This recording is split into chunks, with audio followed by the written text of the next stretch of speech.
Hello students, welcome to Statistics period. Now today's topic it is time series. So let's revise about the theory of time series and then we will move on to the objective section. Time series क्या होता है कि जब आप time के according या chronological order में अपने डेटा को जब अरेंज करते हैं, that is known as a time series data. तो जितने भी फ्यूचर ऑपरेशंस हमें प्लान करने हैं, पॉलिसीज फ्रेम करना है, कंपैरिजन करना है, तो उसके लिए टाइम सीरीज जो है वो यूजफुल रहती है. टाइम सीरीज अगर मैथमेटिकल फॉर्म देखें तो y is a function of t. यहाँ पे y कोई भी वेरिएबल है, जैसे पॉपुलेशन आप डिफरेंट ईयर्स में स्टडी कर रहे हैं, टेम्परेचर आप डिफरेंट डेज में स्टडी कर रहे हैं, sales during different month study कर रहे हैं, तो इसको हम एक्सप्रेस करते हैं. एक फंक्शनल फॉर्म जो होता है वो होता है y is equals to f of t. Series में कितने कॉम्पोनेंट्स हैं, नंबर ऑफ कॉम्पोनेंट्स कितने होते हैं? So there are 4 components in time series.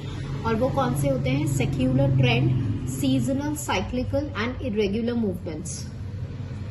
Let's discuss one by one. देखिए, सेक्युलर ट्रेंड के कुछ इंपॉर्टेंट पॉइंट्स हैं. जैसे ट्रेंड क्या होता है कि जो डेटा की जनरल टेंडेंसी है उसको रिवील करता है, जैसे कि या तो राइजिंग टेंडेंसी होगी या डिक्लाइनिंग टेंडेंसी होगी या स्टेबल रहेगा आपका data, that is known as a trend. तो इसमें आपको याद रखना है कि it is a long term movement. अगर आप जो भी चेंजेस ऑब्जर्व कर रहे हैं अपने डेटा में, वो एक लॉन्ग ड्यूरेशन में जो है हम डेटा में चेंजेस ऑब्जर्व करते हैं, जैसे कि एग्रीकल्चरल है या इंडस्ट्रियल है, तो ओवर ईयर्स पॉपुलेशन है. तो यहाँ पे फॉर एग्जाम्पल जैसे अपवर्ड टेंडेंसी एग्रीकल्चर प्रोडक्शन में, इंडस्ट्रियल में या पॉपुलेशन में हमने देखी है, तो it is over years, different years. इसी तरह से downward tendency of the data हमने डेथ रेट के अंदर ऑब्जर्व किया है due to the improvement in the medical facilities. तो यहाँ पे हम क्या होता है, एक long term movement, that is known as your secular trend. Let's talk about the different methods of measuring trend. तो ये भी आपको याद होने चाहिए कि कौन कौन से मेथड हैं. यहाँ से आपके ऑब्जेक्टिव क्वेश्चंस फ्रेम होते हैं कि सपोज आपको मेथड दे दिया और आपसे पूछ लेंगे कि कौन से कॉम्पोनेंट को ये डिस्क्राइब करता है या स्टडी करता है. तो there are 4 methods for studying trend. जैसे ग्राफिकल मेथड है, then we have semi average method, moving average method and method of least square. Now let's discuss about graphical method first. देखिए, graphical method क्या होता है कि जहाँ पे आप टाइम सीरीज डेटा को प्लॉट करते हैं ग्राफ पर. t जो है वो इंडिपेंडेंट वेरिएबल है, तो उसको x एक्सिस पे लेंगे और जो वेरिएबल है उसको y एक्सिस पे लेंगे. जो भी आपका डेटा है जब आप ग्राफ पे प्लॉट करते हैं तो ये डिपिक्ट करता है, उसको ऑब्जर्व करके हम ये देखते हैं कि ट्रेंड राइजिंग टेंडेंसी शो कर रहा है या डिक्लाइनिंग टेंडेंसी शो कर रहा है या कांस्टेंट है. तो कहने का मतलब ये है कि यहाँ पे ग्राफिकल मेथड एक फ्री हैंड कर्व से हम जो डेटा की, तो ये मेथड क्या करता है, आपके ग्राफिकल मेथड का ड्रॉबैक ओवरकम कर देता है, क्योंकि ये एक मैथमेटिकल मेथड है. यहाँ पे it is based on semi average. Semi मतलब 2 इक्वल पार्ट्स में डिवाइड करना है और फिर हमें मीन निकालना है, और जो मीन आएगा उसको हम ग्राफ पे प्लॉट करके और एक लाइन ड्रॉ करते हैं और वो लाइन आपकी ट्रेंड लाइन होती है. ठीक है. Next we have is a moving average method. Now moving average method जो है वो एक वाइडली यूज्ड मेथड है. तो ये फर्स्ट इंपॉर्टेंट पॉइंट है जो आपको याद रखना है कि सबसे ज्यादा इंपॉर्टेंट और वाइडली यूज्ड और सेटिस्फैक्ट्री मेथड जो है for measuring trend, that is your moving average method.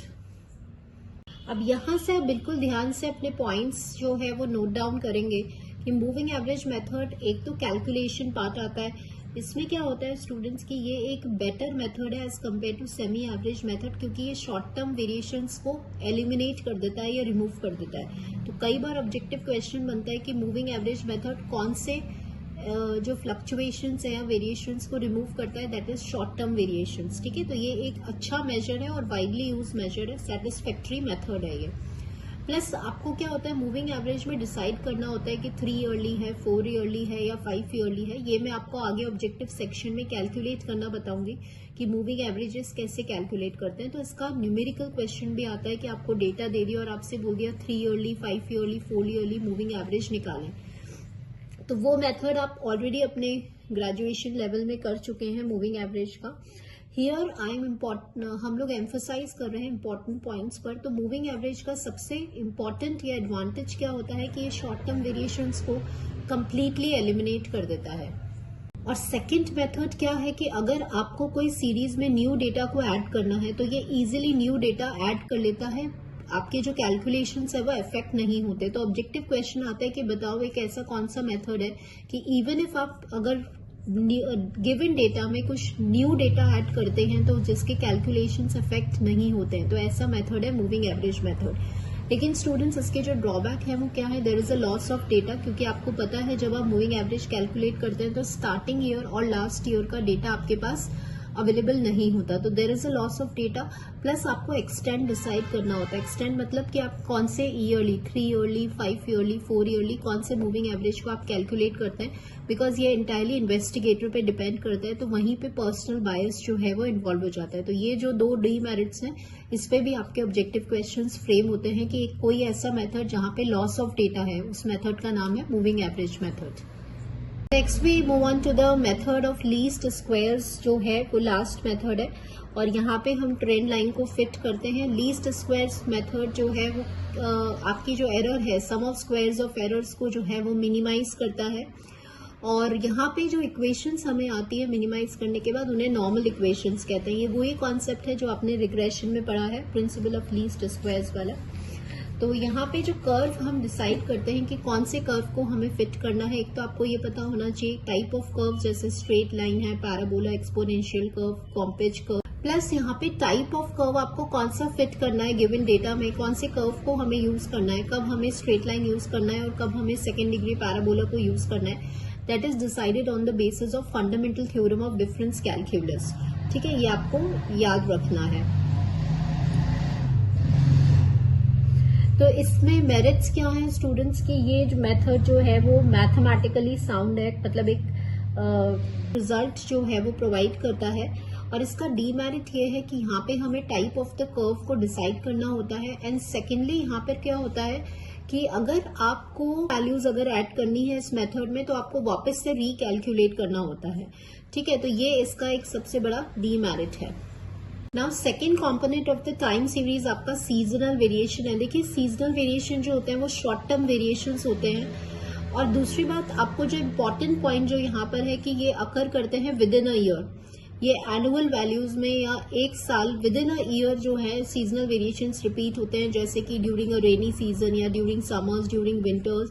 तो इसको हम कहते हैं कि सीजनल वेरिएशंस एग्जिस्ट करते हैं अगर आपका डेटा मंथली है या क्वार्टरली है या आवरली है या डेज में गिवन है। अगर आपसे पूछा जाएगा कि सीजनल वेरिएशंस क्या एनुअल फिगर्स में प्रेजेंट होते हैं, तो इसका आंसर नो होगा। विद इन अ ईयर इसका एक टाइम पीरियड होता है। जैसे आप जानते हैं कि एवरी ईयर समर्स में जो है हमारा सेल ऑफ अम्ब्रेलाज इंक्रीज हो जाता है, या फेस्टिवल टाइम में जो है वो सेल ऑफ स्वीट्स जो है वो इंक्रीज हो जाता है, तो इन्हें सीजनल वेरिएशंस कहते हैं। तो इनके 2 रीजंस होते हैं, एक तो होता है festival times, man made customs जिसे हम कहते हैं, और एक होता है नेचुरल फोर्सेस, जैसे समर है, विंटर्स है, रेनी सीजन है, इस वजह से आपके सीजनल वेरिएशंस एग्जिस्ट करते हैं। तो ये 2 रीजंस आपको पता होने चाहिए, कस्टम्स एंड नेचुरल फोर्सेस या क्लाइमेटिक कंडीशंस।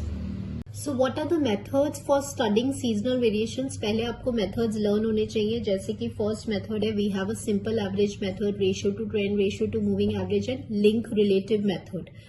तो सबसे पहले हम 1 बाय 1 डिस्कस करते हैं। जैसे सिंपल एवरेज मेथड में क्या होता है स्टूडेंट्स की, हम यहाँ पे मान के चलते हैं कि आपका जो डेटा है उसमें ट्रेंड और साइक्लिकल जो मूवमेंट्स हैं वो अवेलेबल नहीं है, वो प्रेजेंट नहीं है, तभी ये मेथड जो है ना वो अच्छे रिजल्ट्स जो है वो हमें प्रोवाइड करता है। तो ये एक अजम्पशन पे बेस्ड है कि आपके जो सीरीज है उसमें trend and cyclical variations present नहीं है। तो यहाँ पे क्या होता है, हम सारे सीजन्स का एवरेज लेते हैं, डिवाइड बाय ग्रैंड एवरेज लेते हैं। क्वेश्चन कैसे आता है कि जब आप क्वार्टरली डेटा लेते हो तो आपकी जो सीजनल वैल्यूज आई है उनकी सम 400 होना चाहिए, और अगर आप मंथली डेटा ले रहे हो तो सम 1200 आना चाहिए। तो इस पे भी कई बार क्वेश्चन आता है। तो ये इजीएस्ट मेथड है, लेकिन इसका डीमेरिट ये है कि ये आपके जो इफेक्ट्स हैं साइक्लिकल और ट्रेंड इफेक्ट्स, उनको ये कम्प्लीटली एलिमिनेट नहीं कर पाता है। इसीलिए हम जो मेथड यूज करते हैं वो रेशियो टू ट्रेंड मेथड है। रेशियो टू ट्रेंड तो आपको पता है कि जो मॉडल हम यूज करते हैं वो मल्टीप्लिकेटिव मॉडल है। इसका मतलब कोई भी टाइम सीरीज डेटा जो है वो इफेक्ट होता है T multiplied by S multiplied by R and multiplied by C। चारों कंपोनेंट्स को जब मल्टीप्लाई करते हैं तो वो मल्टीप्लिकेटिव मॉडल है, और उसी को हम एक स्टैंडर्ड मॉडल लेते हैं। तो रेशियो टू ट्रेंड में क्या करना है कि आप जब इस मल्टीप्लिकेटिव मॉडल को डिवाइड करते हो ट्रेंड से, ठीक है, मतलब कि इसका मतलब ये होता है कि जब आपका जो मॉडल होता है स्टूडेंट्स वो होता है R T into S into C into I, और जब आप इसको डिवाइड करते हैं ट्रेंड से तो आपके मॉडल में एस इंटू सी इंटू आई रह जाता है, सीजनल, साइक्लिकल और इरेगुलर कॉम्पोनेंट्स। तो रेशियो टू ट्रेंड मेथड है, उसमें क्या होता है कि जब आप एवरेज लेते हैं, एवरेज जब आप लेते हैं जो भी आपके पास वैल्यूज आती हैं, जब आप एवरेज लेते हो तो आपके ये कॉम्पोनेंट्स जो हैं वो खत्म हो जाते हैं। एवरेज में हम मीन भी यूज कर सकते हैं और मीडियन भी यूज कर सकते हैं। तो फर्दर जब बाय एवरेजिंग सीजनल और साइक्लिकल इफेक्ट्स आपके हट जाते हैं और आपके पास सिर्फ सीजनल वेरिएशंस रह जाते हैं। मोस्ट इंपॉर्टेंट पॉइंट आपको ये याद रखना है कि अगर आप मंथली डेटा ले रहे हैं तो जितने भी सीजनल इंडिसेस का सम 1200 होना चाहिए, और अगर आप क्वार्टरली ले रहे हैं तो 400 होना चाहिए। तो ये मेथड थोड़ा सा लॉजिकल है और ये कंप्लीटली सारी ऑब्जर्वेशंस पे बेस्ड होता है, ठीक है। Next we have is the ratio to moving average. देखिए, अगर आपको सबसे बेस्ट मेथड देखना है फॉर मेजरिंग सीजनल वेरिएशंस तो वो रेशियो टू मूविंग एवरेज है। तो कई बार ये भी आता है कि सीजनल इंडिसेस को मेजर करने के लिए वाइडली यूज या सेटिस्फैक्ट्री मेथड कौन सा होता है, that is ratio to moving average. तो ये एक बेस्ट मेथड है और इसमें हम क्या करते हैं कि हमारा जो मल्टीप्लिकेटिव मॉडल है उसको हम मूविंग एवरेज से डिवाइड करते हैं और फिर हम उसका एवरेज ले लेते हैं। तो ये कम्प्लीटली आपके जो ट्रेंड और साइक्लिकल इफेक्ट्स और इरेगुलर इफेक्ट्स है उसको रिमूव कर देता है और आप इजीली सीजनल वेरिएशंस को स्टडी कर सकते हैं। तो ये बहुत अच्छा मेथड है, बेस्ट मेथड है, लेकिन इसका सिर्फ एक ही ड्रॉबैक है, जो मूविंग एवरेज का ड्रॉबैक था कि ये सारी ऑब्जर्वेशंस पे बेस्ड नहीं होता है, there is a loss of data. We have is a link relative method। Sometimes पूछा जाता है कि लिंक रिलेटिव मेथड कौन से वेरिएशंस या कौन से कंपोनेंट्स को मेजर करता है, that is your seasonal. Link relative Karl Pearson's ने दिया था और इनका जो फॉर्मूला था वो current season divided by previous year season multiplied by 100 है। इसमें हम लिंक रिलेटिव को चेन रिलेटिव में कन्वर्ट करते हैं यूजिंग दिस फॉर्मूला। एंड ये भी पूछा जाता है कि लिंक रिलेटिव को कैलकुलेट करने से आपके कौन से इफेक्ट एलिमिनेट होते हैं, तो वो ट्रेंड जो है वो एलिमिनेट हो जाता है। ये बहुत बहुत इंपॉर्टेंट है कि कौन सा इफेक्ट जो है वो लिंक रिलेटिव जो है वो एलिमिनेट करता है या रिमूव करता है, दैट इज ट्रेंड। तो इससे बहुत सारे ऑब्जेक्टिव क्वेश्चंस आपके फ्रेम होते हैं इस सेम पॉइंट से। नेक्स्ट थर्ड कंपोनेंट होता है हमारा साइक्लिकल वेरिएशंस। देखिए, साइक्लिकल वेरिएशंस को हम बिजनेस साइकिल भी कहते हैं या 4 फेज साइकिल भी बोलते हैं, क्योंकि यूजुअली साइकिल्स जो होती हैं वो अप्स एंड डाउन्स होते हैं, ऑसिलेटरी मूवमेंट्स होते हैं जो हम during a business activity observe करते हैं। जैसे बिजनेस में कि डाउन चला गया मतलब recession, depression, and then we have an improvement और रिकवरी। तो इसे 4 फेज साइकिल भी बोलते हैं। और साइक्लिकल मूवमेंट्स जो होते हैं वो usually more than a year होता है, इनका जो टाइम पीरियड होता है वो 1 साल से ज्यादा ही होता है। प्लस इसमें क्या होता है कि क्या क्या रीजंस होते हैं साइक्लिकल स्विंग्स ऑब्जर्व करने के, तो वो likes, dislikes, customs, manmade customs जो हैं, या फिर टेक्नोलॉजिकल चेंजेस, पॉपुलेशन चेंजेस, इन रीजंस की वजह से साइक्लिकल स्विंग्स जो हैं वो आप ऑब्जर्व करते हैं। These are the methods for studying cyclical variations, जैसे हार्मोनिक एनालिसिस है या फिर रेसिडुअल मेथड है। तो ये सिर्फ मेथड्स, कई बार क्या होता है मेथड दे दिया और आपसे पूछ लिया कि कौन से वेरिएशंस जो हैं आप ऑब्जर्व करते हैं, तो ये आपको याद होना चाहिए।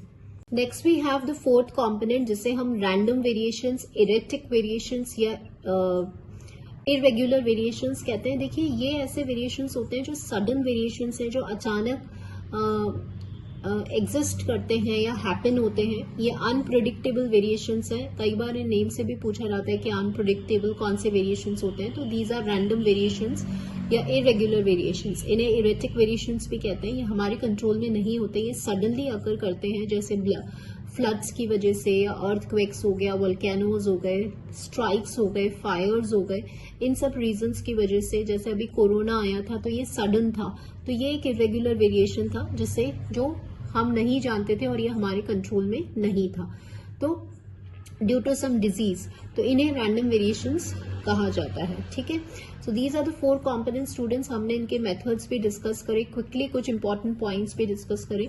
Now let's move on to the objective section now, जहां पे हम कुछ न्यूमेरिकल क्वेश्चंस भी सॉल्व करेंगे। नाउ फर्स्ट क्वेश्चन है आपका, which of the following is not the time series data? The maximum temperature of a place for the different days. तो यहाँ पे वेरिएबल आपका टेम्परेचर हो गया और इसको आप डिफरेंट डेज में ले रहे हैं, तो ये एक टाइम सीरीज डेटा है। आपको क्वेश्चन में बताना है जो not a time series data है।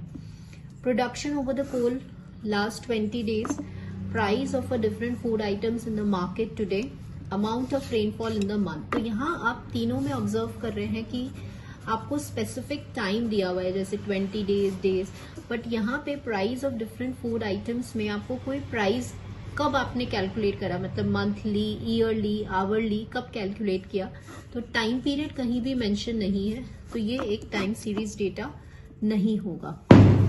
The consistent increase in the production of cereals constitute the components of time series. Consistent मतलब लगातार अगर इंक्रीज हो रहा है प्रोडक्शन में, तो ये कौन से टाइम सीरीज डेटा को रिप्रेजेंट करता है? तो देखिए, जब ये बेसिकली आपके डेटा की टेंडेंसी रिवील कर रहा है प्रोडक्शन के अंदर, तो टेंडेंसी कौन सी? Rising tendency. तो मैं जो डेटा की जनरल टेंडेंसी को रिवील करता है उसे हम ट्रेंड कहते हैं। तो यहाँ पे जो कंपोनेंट होगा that will be your secular trend. The factors responsible for the seasonal variations. तो सीजनल आपके शॉर्ट टर्म वेरिएशंस होते हैं जो usually with in a year हम ऑब्जर्व करते हैं। तो ये वेदर कंडीशंस, दैट इज, ये भी एक रीजन होता है। फेस्टिवल्स भी एक रीजन होता है। कस्टम्स, सोशल कस्टम्स भी रीजन होता है, जैसे मैनमेड कस्टम्स। तो इन तीनों ही रीजंस की वजह से आपके सीजनल वेरिएशंस अराइज होते हैं। So answer for this question will be all of the above. Cyclical variations in the time series are caused by, cyclical basically business की वजह से होते हैं। तो इसमें लिखा है lockouts in factory, war in a country, floods in the states and none of the above. So यहाँ पे आप देख रहे हैं कि साइक्लिकल वेरिएशंस बिजनेस से रिलेटेड होते हैं बेसिकली, और जो likes and dislikes of people, customs, population change, technological change की वजह से अकर करते हैं। ये जो रीजंस यहाँ पे दिए हुए हैं स्टूडेंट्स, ये बेसिकली इरेगुलर या रैंडम वेरिएशंस के रीजंस हैं। तो ये साइक्लिकल वेरिएशंस के रीजंस नहीं है, ठीक है। These answer for this question will be none. Random movement with the time series is caused by unpredictable, predictable random events, predictable and unpredictable, and none. Once we read the question random movements, तो random मतलब irregular variations जो unpredictable होते हैं, जो इनका reason हमें नहीं पता होता, जो सडनली अराइज करते हैं, जिन्हें आप प्रिडिक्ट नहीं कर सकते। तो answer for this question will B unpredictable random events. Most frequently use mathematical model of a time series. तो आपको पता है टाइम सीरीज में दो मॉडल होते हैं, एक एडिटिव मॉडल होता है, इसका मतलब सारे कॉम्पोनेंट्स जो हैं वो ऐड हो जाते हैं, और एक मल्टीप्लिकेटिव होता है दिस। तो सबसे वाइडली कॉमनली यूज्ड या स्टैंडर्ड मॉडल जो हम यूज करते हैं टाइम सीरीज में, वो आपका मल्टीप्लिकेटिव मॉडल होता है। Moving average method of fitting trend in the time series removes the effect of what. तो ये बहुत इंपॉर्टेंट है कि जो मूविंग एवरेज मेथड है वो शॉर्ट टर्म वेरिएशंस को एलिमिनेट करता है, और ये एक ऐसा मेथड है जिसमें आप ट्रेंड को मेजर करते हैं। So this moving average method will remove the effect of short term movements. To which component of the time series data the term recession is attached. तो हमें पता है कि जो साइक्लिकल मूवमेंट्स होते हैं वो 4 फेज साइकिल होता है, इसे बिजनेस साइकिल भी बोलते हैं, और इसके 4 जो मतलब जो टर्म्स होती हैं बिजनेस से एसोसिएटेड, वो आपका होता है prosperity, recession, depression and recovery. तो यहाँ पे जो रिसेशन है वो आपके साइक्लिकल वेरिएशन से एसोसिएटेड है। If the origin in the trend is shifted backwards by 2 years, then the variable in the trend equation will be what? तो यहाँ पे एक न्यूमेरिकल क्वेश्चन आ गया। तो students you must be very much clear about the origin and scale. तो let's quickly recall कि origin और scale क्या होता है। देखिए, जब आप किसी भी कांस्टेंट को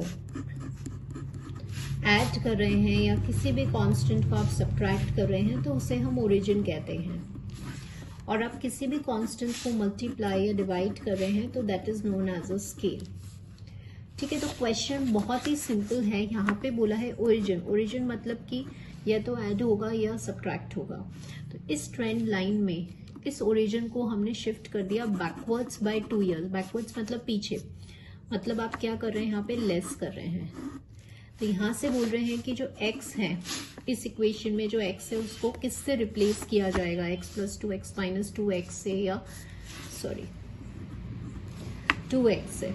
तो आप देख रहे हैं बैकवर्ड्स मतलब x माइनस 2 से इसको रिप्लेस किया जाएगा। सपोज अगर इस क्वेश्चन में यहाँ पे फॉरवर्ड होता तो हम इस इक्वेशन में x को रिप्लेस करते x प्लस 2 से। तो ऐड और सब्ट्रैक्ट करना, that is known as your origin.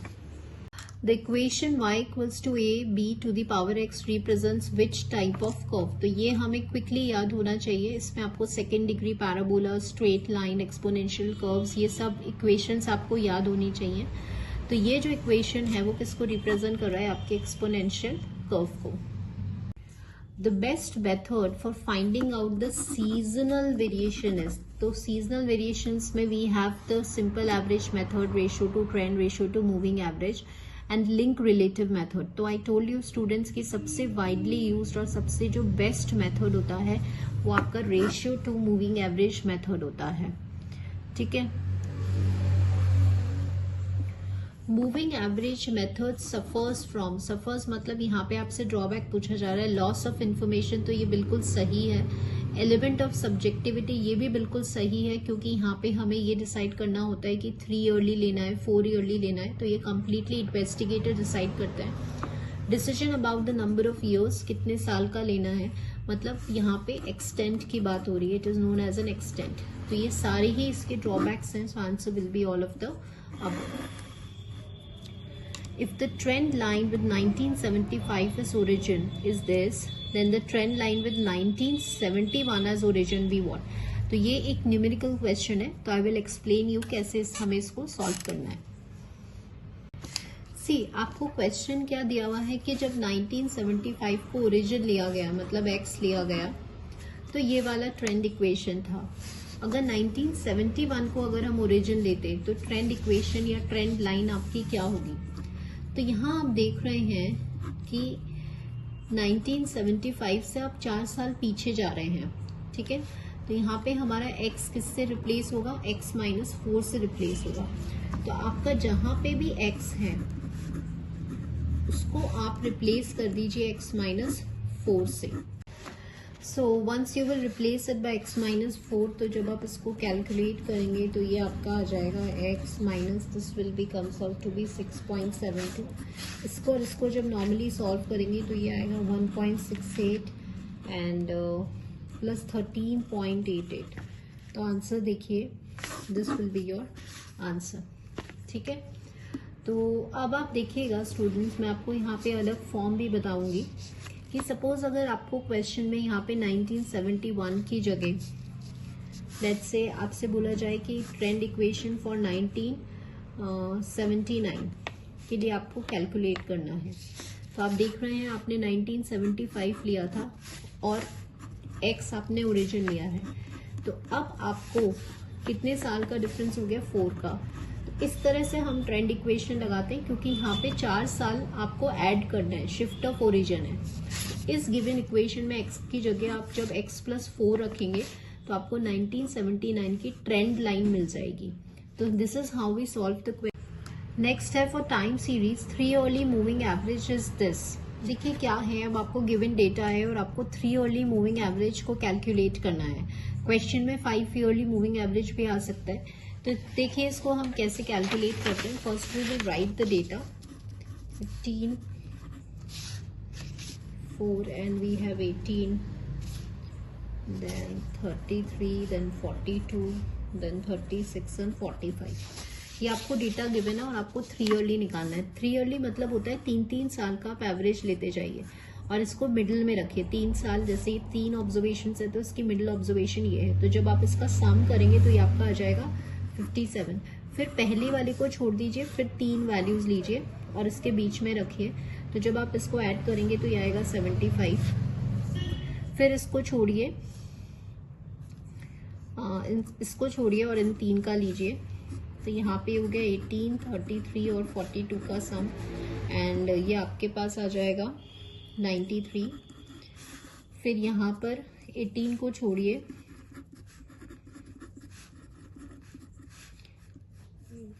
ये आ जाएगा ये, फिर यहाँ पर 33 को आप छोड़िए और लास्ट 3 टर्म्स का सम करिए, तो ये आपके पास आ जाएगा 123।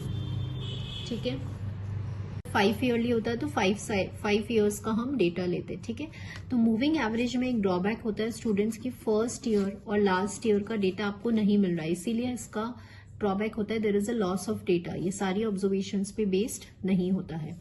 तो अभी आपने सिर्फ इसका टोटल लिया है, आपको एवरेज निकालना है। एवरेज मतलब आपको इसको 3 से डिवाइड करना होगा, तो ये आपके पास ये आ जाएगा। देन अगेन 3 से डिवाइड करेंगे तो 31, 3 3s are 9, 37 and this is 41। तो आपके पास 3 ईयरली जो मूविंग एवरेज आ रहा है आंसर, वो ये आ रहा है। ठीक है, ऐसे कोई सा भी डेटा गिवन है तो इस तरह से हम फाइंड करते हैं। ध्यान रखना है कि जो भी आपके पास है तो आपको मिडिल में इसके मूविंग एवरेज को प्लेस करना होता है।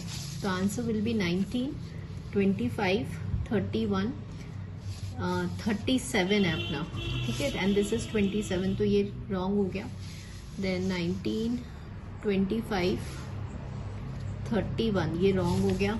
19, 25, 31, 37 एंड 41, यस, तो correct answer will B this. Ratio to trend is a measure of dash of time series. तो रेशियो टू ट्रेंड जो है, ये बहुत ऐसे क्वेश्चंस आते हैं जिसमें आपको मेथड्स लर्न होने चाहिए। तो रेशियो टू ट्रेंड जो है वो सीजनल वेरिएशंस को कैलकुलेट करने के लिए यूजफुल रहता है। ठीक है, so that's it for today students. ये बिल्कुल थ्योरेटिकल कॉन्सेप्ट वाले चैप्टर्स हमने लिए हैं, जैसे index numbers and time series. इसमें इतने क्वेश्चंस नहीं फ्रेम होते हैं, बट स्टिल हमारे लिए each and every topic is most important. एक भी क्वेश्चन हमें लूज नहीं करना है। ठीक है, सो इसके न्यूमेरिकल क्वेश्चंस भी बहुत कम है और जितने बन सकते हैं वो मैंने आपको बता दिया है। ओरिजिन और शिफ्ट ऑफ ओरिजिन का कॉन्सेप्ट, ट्रेंड लाइन का क्वेश्चन, मूविंग एवरेजेस कैलकुलेट करना। So this is all for today for time series students. Next I will take vital statistics and then statistical quality control. So thank you students for watching this video.